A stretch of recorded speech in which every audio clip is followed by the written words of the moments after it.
उद्योग यश या मराठी यूट्यूब चॅनलमध्ये आपण प्रत्येक वेळी असे विषय घेतो जे महाराष्ट्रीयन उद्योजकांच्या बिझनेसमधले महत्त्वाचे विषय असतात. आणि आज आपल्यावर आहेत ॲग्नेलो राजेश अथायडे सर. आणि सर, आजचा विषय आहे भारतात सगळ्यात जास्त जी GDP कंट्रीब्युशन होतं ते SME सेक्टरचं होतं. पण ह्याच SME सेक्टरला ग्रो होण्यासाठी बरेच चॅलेंजेस येतात. मला एक नेहमी विचारला गेलेला प्रश्न असा असतो की आम्ही कधी इंटरनॅशनल मार्केट्समध्ये जायचं ॲज अ SME, आणि जाताना काय काय खबरदारी घ्यायची, किंवा कुठल्या देशातनं सुरू करायचं, किंवा इंटरनॅशनल मार्केटपर्यंत पोहोचण्यासाठी आम्ही तयार आहोत का. तर असे वेगवेगळे प्रश्न SME ओनर्सचे असतात. तर मला असं वाटतं की आज ग्लोबलायझेशनचा जमाना आहे. म्हणजे पूर्ण जग तुमचं मार्केट आहे. म्हणजे तुम्हाला ते शोधता आलं पाहिजे की माझ्या या प्रोडक्टची अडॅप्टेबिलिटी कुठच्या क्षेत्रात किंवा कुठच्या देशामध्ये असू शकते. आणि आजच्या तारखेला तर यंत्रणा एवढी सोपी झाली आहेत की you can do research sitting in the same city. परंतु ग्लोबल बघणं फार गरजेचं आहे आणि त्याच्यामध्ये मार्केट आयडेंटिफाय करून तिथे पोहोचणं फार महत्त्वाचं आहे. रिसर्च करण्यासाठी तर तुमच्याकडे आज AI टूल्स आहेतच. तुम्हाला डिमांड समजतंच, तिकडचं सप्लाय देखील समजतं की मी जे प्रोडक्ट देतो तर मला कॉम्पिटिशन काय आहे in terms of price, in terms of looks, in terms of quality, in terms of quantity if it is a product. तर या सगळी गोष्टी असतातच. फरक इथं असतो की एखादा उद्योजक त्याला जाणीव असली पाहिजे की या प्रोडक्टला मी परदेशी पाठवू शकतो.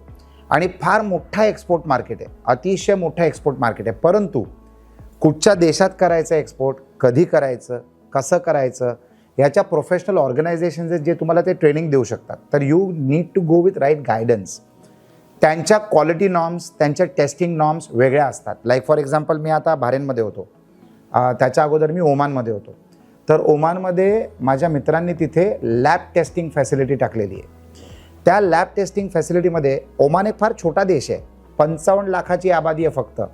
त्याच्यामध्ये 30 लाख लोकल आहेत आणि 25 लाख एक्सपॅट्स आहेत जे दुसऱ्या देशातनं त्या देशात गेलेले आहेत. 55 लाखांच्या आबादीच्या देशामध्ये तुम्ही त्या देशामध्ये जर तुम्हाला काही जरी विकायचं असेल तर त्याचा लॅब टेस्ट रिपोर्ट लागतो. आणि प्रत्येक बॅचमध्ये, म्हणजे तुम्ही एक कन्साइनमेंट पाठवली ना तर ते before it gets used and consume by the audience, local population म्हणजे तिकडे राहणाऱ्या लोकांना, it has to be tested. तर एकदम कडक नियम असतात. तर आपण त्या नियमात बसतो का. म्हणजे मला हे माहीत नव्हतं की भात जे जातं ते भात देखील टेस्ट केलं जातं. म्हणजे त्याच्यामध्ये तुम्ही प्रेझर्वेटिव्स किंवा फर्टिलायझर्स किंवा जे काही टेक्निकल गोष्टी वापरता ते तुम्ही किती पर्सेंटेजमध्ये वापरता, कारण त्याचं एक नॉमिनल पर्सेंटेजपर्यंतच अलाउड असतं त्या टेस्टिंग रिपोर्ट्समध्ये. जर ते नसलं किंवा त्याच्यावर जर केलं असेल पेस्टिसाइड्स तर they will discard the whole consignment.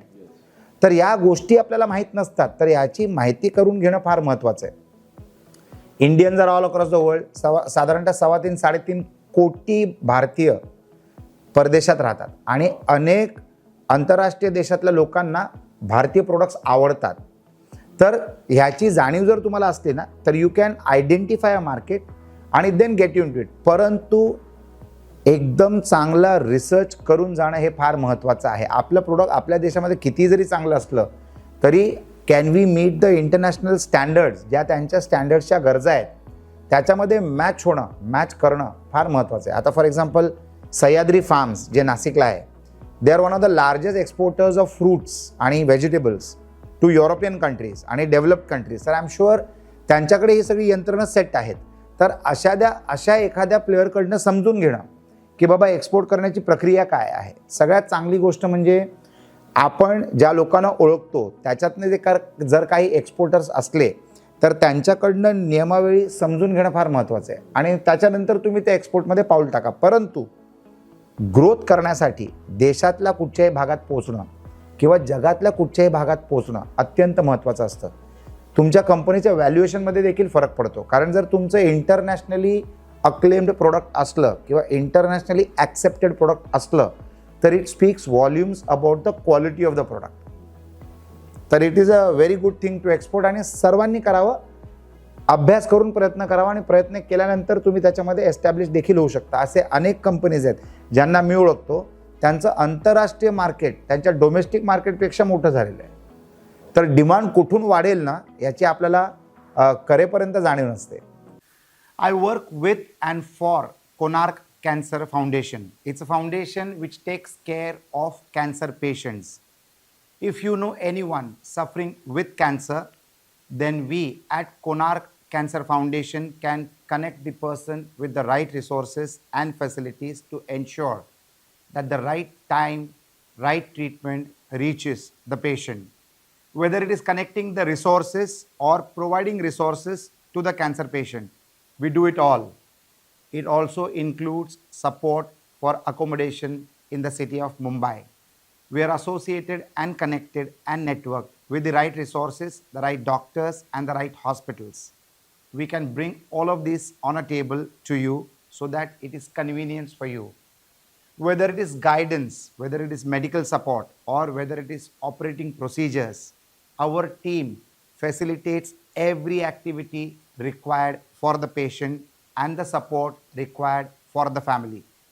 We also connect you to the right NGOs and donors to ensure that you also get financial support and aid to whatever extent possible to ensure that the treatment happens and the life is saved. If you know of anyone who is suffering with cancer, please connect with us. The details are mentioned in the content below.